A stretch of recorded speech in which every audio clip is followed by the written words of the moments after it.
মেদিনীপুরের দাঁতন আজ দেখলো এক অন্যরকম উজ্জ্বল সকাল। দাঁতন 2 ব্লকের উদ্যোগে অনুষ্ঠিত হলো বিজয় সম্মেলনী, যেখানে মিলল উৎসব, রাজনৈতিক বার্তা আর মানুষের ঢল সব একসঙ্গে।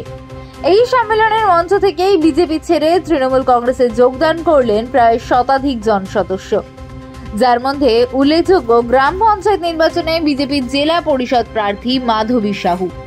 তৃণমূলের পতাকা হাতে তুলে নিয়ে নতুন সদস্যদের অভ্যর্থনা জানানো হয় উচ্ছ্বাসের মধ্য দিয়ে। বিজয় সম্মেলনের মঞ্চে উপস্থিত ছিলেন রাজ্য তৃণমূল কংগ্রেসের মুখপাত্র রিজু দত্ত, মেদিনীপুর বিধানসভার বিধায়ক সুজয় হাজরা, দাঁতন বিধানসভার বিধায়ক বিক্রম চন্দ্র প্রধান, নারায়ণগড় বিধানসভার বিধায়ক সূর্যকান্ত অট্ট, জেলা আইএনটিটিইউসি সভাপতি গোপাল খাটুয়া, দাঁতন 2 ব্লক তৃণমূল কংগ্রেসের সভাপতি ইফতেখার আলী, যুব সভাপতি বিপ্লব বেরা সহ নেতৃত্বরা। প্রায় 3000 মানুষ ভিড় জমিয়েছিলেন এই অনুষ্ঠানে। বিজয় সম্মেলনের আনন্দে মেতে ওঠে গোটা এলাকা, আর সেই আনন্দের মাঝেই সম্মান জানানো হয় দলের প্রবীণ কর্মীদেরও, যারা বছরের পর বছর ধরে তৃণমূলের পতাকা উঁচুতে ধরে রেখেছেন। বাংলার সরকারের সঙ্গে আলোচনা ছাড়াই এই রাজ্যে এসআইআর এর নামে এনআরসি চালু করে বাংলার প্রকৃত ভোটারদেরকে বাদ দিয়ে এই রাজ্যে বিজেপির কোথাও কোথাও মাটি পাওয়ানোর চেষ্টা করছে। তার বিরুদ্ধে আপনাদের সবাইকে এই বিজয় সম্মেলন থেকে সচেতন করার লক্ষ্যে আজকে আমাদের এখানে আসা।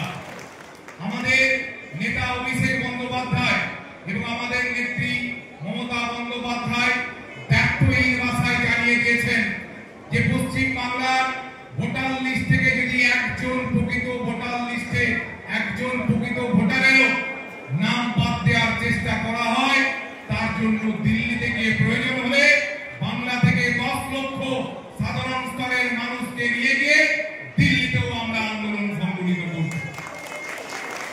বিহারে 68 লক্ষ মানুষের নাম আগে ওরা নিজেদের যত নেতা আছে, প্রজ্বল রাভান্না, ব্রিজভূষণ, যারা দিনের পর দিন মহিলাদের সাথে শ্লীলতাহানি করেছে, তাদেরকে এমপি টিকিট দিয়েছে নরেন্দ্র মোদী, আগে তাদের মুখে গিয়ে লাল মির্চি লাগাক, তারপর বড় বড় কথা বলে। মহিলারা বাংলায় সুরক্ষিত, মমতা বন্দ্যোপাধ্যায় বাংলায় সুরক্ষিত। দু একটা যদি অপ্রীতিকর ঘটনা ঘটে 48 ঘন্টার মধ্যে সবাই গ্রেফতার হয়। আগে সেটা করতে বলুন বিজেপিকে, তারপর জ্ঞান দেবে। এখানে আরজি করে সন্দীপ ঘোষের বিরুদ্ধে অভিযোগ তুলেছেন, সেই আক্তার আলী যোগ দিলেন বিজেপিতে। কি বলেন? এটা সাজানো ঘটনা ছিল, এখন তো মানুষের সামনে প্রকাশ্যে এসে গেছে। আর একটা দুর্গাপুর কাণ্ডে নির্যাতিতা বাবার সঙ্গে কথা বলা নিয়ে বিজেপি এবং সিপিএম এর ঝামেলা, যা সোশ্যাল মিডিয়ায় ইতিমধ্যে ভাইরাল। কারণ ব্যাপারটা হচ্ছে কি, একজন মেয়ের সাথে একটা নক্কারজনক ঘটনা ঘটেছে।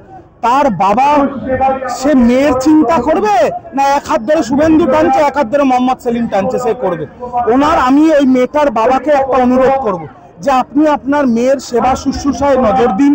মমতা ব্যানার্জি, পুরো বাংলা প্রশাসন আপনাদের সাথে আছে, আর বিজেপি আর সিপিএম আপনার হাত ধরে টেনে যদি রাজনীতি করতে চায়, দুটোকে 2 চড় মেরে সাইড করে দেয়। টাকা তোলার অভিযোগে গ্রেফতার 13 নম্বর ওয়ার্ডের তৃণমূল কাউন্সিলর বিভাস ঘোষ। জানা গিয়েছে অভিষেক বন্দ্যোপাধ্যায় সই নকল করে এআইটিসি এর প্যাডে।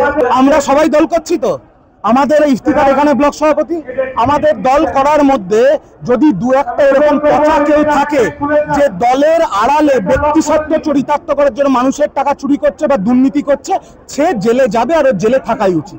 তৃণমূলে দুর্নীতির প্রশ্রয় দেয়।